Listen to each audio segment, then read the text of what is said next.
নমস্কার বন্ধুরা, আমার চ্যানেলে তোমাদের সবাইকে স্বাগত জানাই। আর সেটা দারুণ ডিশ এনেছি চিকেনের, সেটা হলো চিকেন ডাক বাংলো। একদম নূতনত্ব রান্না, নামটাই অন্যরকম। হ্যাঁ। এটা মানে যেভাবে যে পদ্ধতিতে তৈরি করছি সেই পদ্ধতিতে তোমরা ফলো করবে, তাহলে দেখবে রান্নাটা করতে খুব ইজি হয়ে যাবে। একদম চিকেনও আছে, ডিমও আছে। দেখো, ডিমও বর্তমান আর চিকেনও বর্তমান। এমন ইউনিক রেসিপি। হ্যাঁ, চিকেনও খাই, ডিমও খাই, কিন্তু চিকেন আর ডিম একসাথে খাই এই রান্নাটা। তাহলে শুরু করা যাক। প্রথমে আমি এই ডিমটাকে সেদ্ধ হয়ে দেবো, তার জন্য কড়াই বসিয়ে দেবো। গলাটা একটু ভাঙা ভাঙা লাগছে, আমার কাশি হয়েছে, তার জন্য ভাঙা ভাঙা লাগছে। প্রথমে উনুন ধরিয়ে আমি ডিমটা তাহলে সেদ্ধ হয়ে বসিয়ে কড়াইতে জল দিয়ে দিয়েছি। এবার আমি ডিমটা দিয়ে দেবো। ডিমটা এমনভাবে সেদ্ধ করতে হবে না যেন না ভাঙে, একদম গোটা গোটা থাকতে হবে ডিমগুলো। এটা সেদ্ধ হয়ে যাক, ততক্ষণে আমি চিকেনটা ম্যারিনেট করে নিচ্ছি। প্রথমে দিয়ে দিচ্ছি পেঁয়াজ কুচি। এখানে যা পেঁয়াজ আছে অর্ধেক দেবো পেঁয়াজ এখানে, আর অর্ধেক আমি পরে ব্যবহার করব। আজকে তো জোরদার হবে মনে হচ্ছে রেসিপিটা। হ্যাঁ এই দুভাগে যখনই পেঁয়াজ পড়ে তখনই খুব টেস্টি হয় খাবারটা। হ্যাঁ, কেননা দুটো দুরকম ভাবে যাবে তার জন্য। হ্যাঁ, আর এখানে টমেটো আছে বড় দুখানা কুচি করা, এটাও দিয়ে দিচ্ছি সমস্তটা। আর এখানে দেখো রসুন আছে, এখানে 4টে 3টে 7টা, এখানে দেবো 3টে আর 4টে রেখে দিচ্ছি, সাসপেন্স। ওটাও পরে কাজ আছে। হ্যাঁ, আর এই আদাটা আমি এখানে গ্রেট করে দিয়ে দিচ্ছি।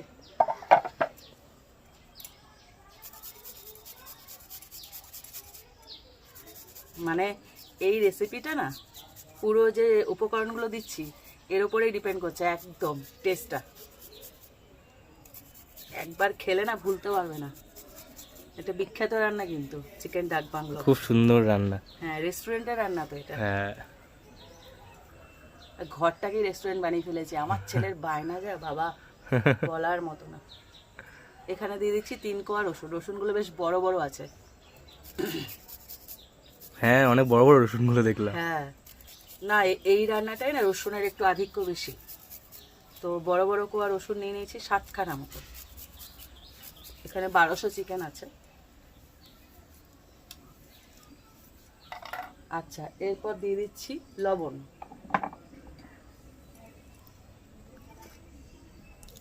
পরে আর কোনো মশলা সেরকম ভাবে যাবে না।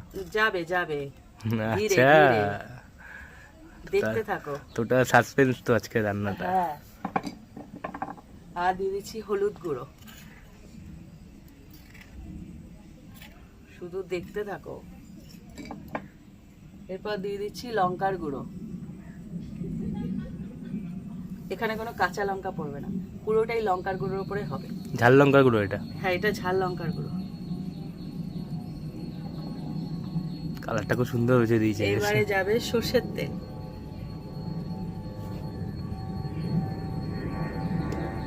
আমাদের চিকেন হান্ডির মতো মনে হচ্ছে।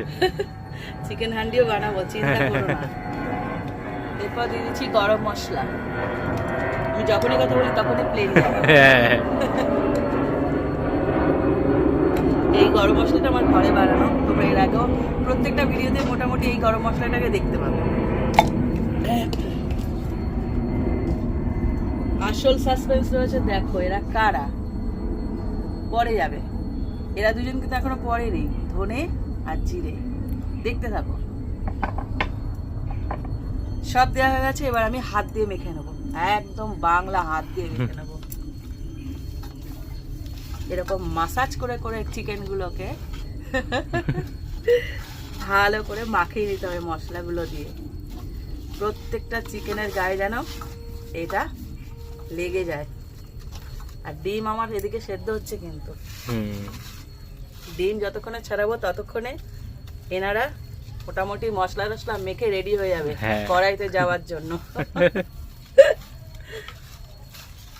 দেখো, খুব ভালো করে মাখিয়ে নিয়েছি। এবার আমি এটাকে ঢেকে রেখে দেবো।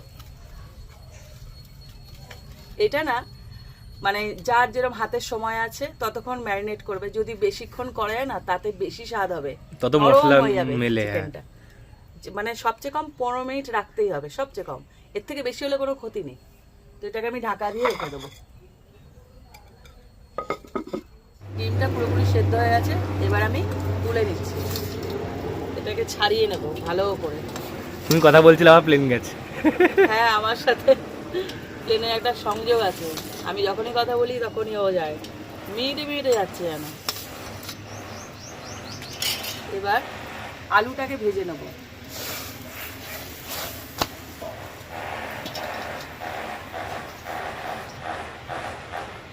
প্রথমে দিয়ে দিচ্ছি সর্ষের তেল।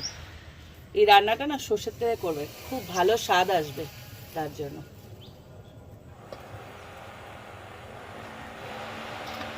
আলুটাকে পুরো লাল করে ভেজে নিতে হবে। অবুক জল ছিল মনে হয়। তুই অবুক যে বলিস, ওরা বোঝে অবুক মানে কি। ভয় পেয়ে যাওয়া।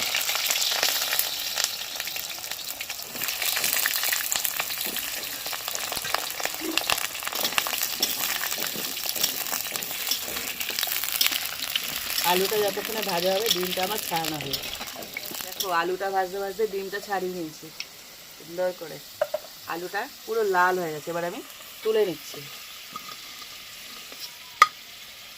এবার ডিমও ভাজা হবে নাকি? হ্যাঁ, এবার ডিমটাকেও আলুর মতো লাল লাল ভেজে নিতে হবে। এই রেসিপিটা ম্যারিনেট করা চিকেনটা জিভে জল আসছে। বাবা, ও তো কাঁচা চিকেন দেখে এমন করছে। দেখতে খুব সুন্দর লাগছে না? ভগবান, কি বলবো আমি একে, আমার গলাটা বসে বসে গেছে পুরো। ডিমটা ভাজার আগে একটুখানি হলুদ দিয়ে দিচ্ছি যাতে এ বেশ কালারফুল হয়ে যায়, আর কিছু না। হ্যাঁ, একে হলুদ টলুদ মাখিয়ে এবার আমি তেলে ছেড়ে দেবো।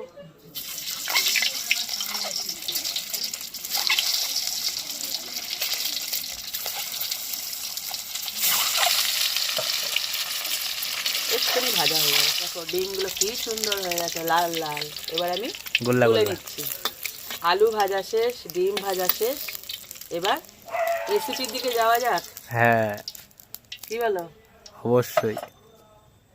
আচ্ছা, আর একটু তেল যোগ করতে হবে এর মধ্যে, সামান্য দিলাম। এবার এখানে বলেছিলাম না রসুন 4টে পরে দেব, এই রসুন 4টে একটু থেতো করে দিয়ে দেবো।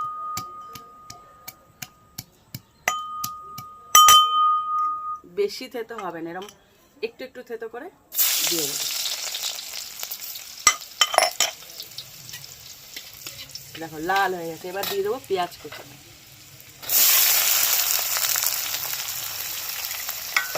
বেরেস্তার মতো হয়ে যাচ্ছে পেঁয়াজটা। হ্যাঁ, এটাকেও ভেজে নিতে হয় ভালো করে, যতক্ষণ না ব্রাউন হচ্ছে এবার ভাজতে হবে।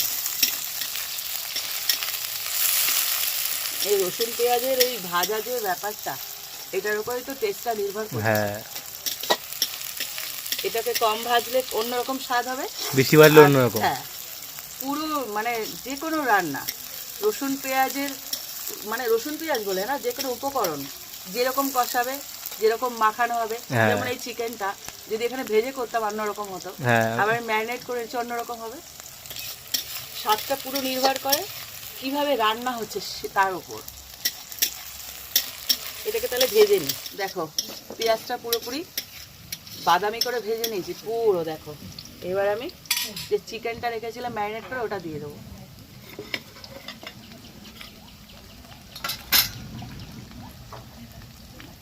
এখনই কালার এসছে। হ্যাঁ, আজকে রান্নাটা উফ, যা গন্ধ ছাড়বে না দেখবে। আশপাশের বাড়ির লোকজন সব চলে আসবে।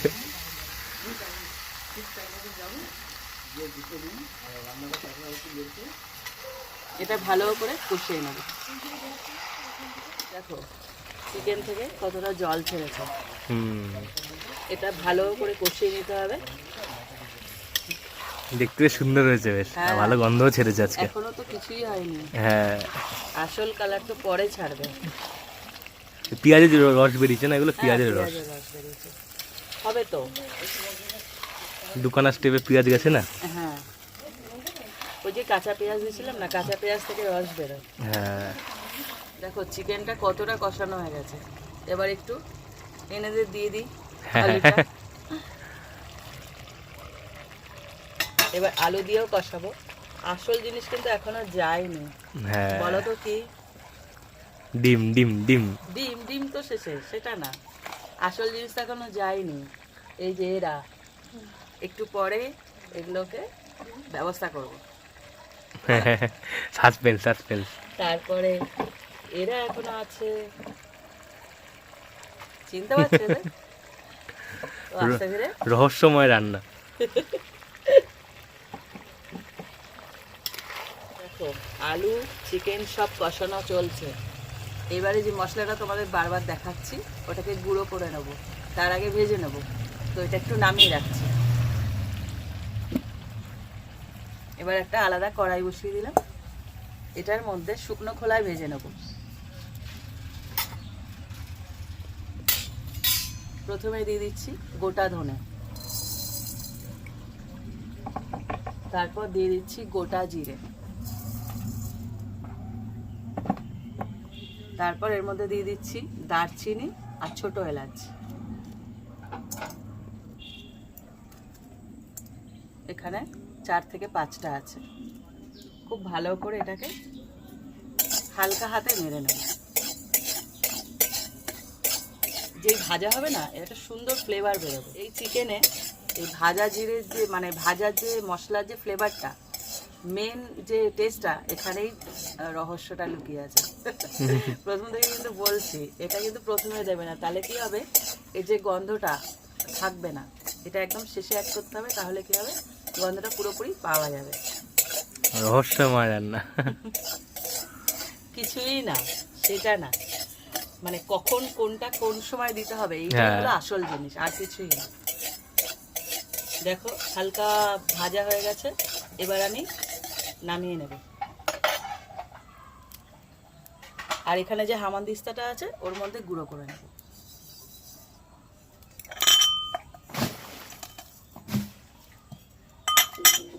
আবার আমি চিকেনে কড়াই, আবার উঠে যাও নেব। এই দেখো মশলাটা গুঁড়ো করে নিচ্ছি, এইবার এর উপর ছড়িয়ে দেবো। যেই দেবে না, যে গন্ধটা আসবে না, তোমরা নিজেরাই ফিল করবে, যখন করবে রান্নাটা বুঝতে পারবে। দেখো নিজে হাতে তৈরি করা মশলা নাকি? হ্যাঁ, এটাই মেন, এই রান্নাটাকে স্বাদ দেবে, গন্ধটা, হ্যাঁ গন্ধটা টানবে। এবার এটাকে দিয়ে ভালো করে আবার কষাবো। এখানে জল একদম সীমিত পড়বে, অল্প। এখন অব্দি তো পরেও নি জল, এখনো সেরকম জল পড়েনি কিন্তু। পেঁয়াজের রসে রান্নাটা হচ্ছে। হ্যাঁ, কেননা পেঁয়াজ আছে, টমেটো আছে, ওই জন্য তো কুচানো দেওয়া হয়েছে। এতে বেশি জল দেওয়া যাবে না, এটা পুরো কষানোর মধ্যেই বেশিরভাগটাই সেদ্ধ হয়ে যাবে। এখনই কালার এসছে। হ্যাঁ, তাই দেখছি মন দিয়ে। আর চারিদিক না একদম মোমো ফুটছে গরম করে। পুরোপুরি কষানো হয়ে গেছে, আর কালার ছেড়ে গেছে। আহা, এবার আমি জল দেবো। আমার মনে হচ্ছে ঝাঁপিয়ে পড়ি মনে হচ্ছে।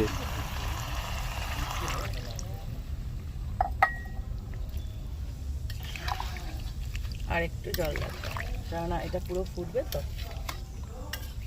একদম মাখা মাখা হবে। হ্যাঁ, কালার এসছে।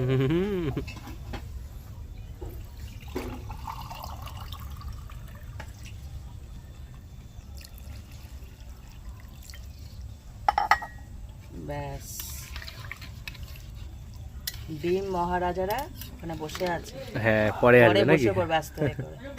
দেখো চিকেন আলু ঝোল সব রেডি হয়ে গেছে। এবার আমি দিয়ে দেবো, নামানোর ঠিক 3 থেকে 4 মিনিট আগে দিয়ে দেবে ডিমটা। আহা, তেলও ছেড়েছে। হ্যাঁ, এটা কষানোর পরে তেলটা ছাড়ে। আর আস্তে আস্তে রান্না হচ্ছে না? হ্যাঁ, স্লো কুক তো। হ্যাঁ, ডিমটাকে একটুখানি ঝোলের মধ্যে ডুবিয়ে দিতে হবে, ওরা একটু কালারফুল হোক। হ্যাঁ। দেখো এই রেসিপিটা তোমরা বাড়িতে ট্রাই করো। আর আজকে মনে হচ্ছে দেখার সাথে সাথে লাইকটা আমার পড়ে যাবে। হ্যাঁ, আর রেসিপিটা ট্রাই করো, গরম গরম ভাতে রুটি পরোটা যে কোনো কিছু দিয়ে খেতে পারো, একদম জমে যাবে খাওয়াটা। মনে করবে আমার কথা। হ্যাঁ আর এরকম আরও রেসিপি পেতে আমার চ্যানেলটা সাবস্ক্রাইব করে দিও। গলা পুরো বসে গেছে, মনে হচ্ছে না অন্য কেউ কথা বলছে। কাশি হয়েছে, একটু ঠান্ডা লেগে গেছে।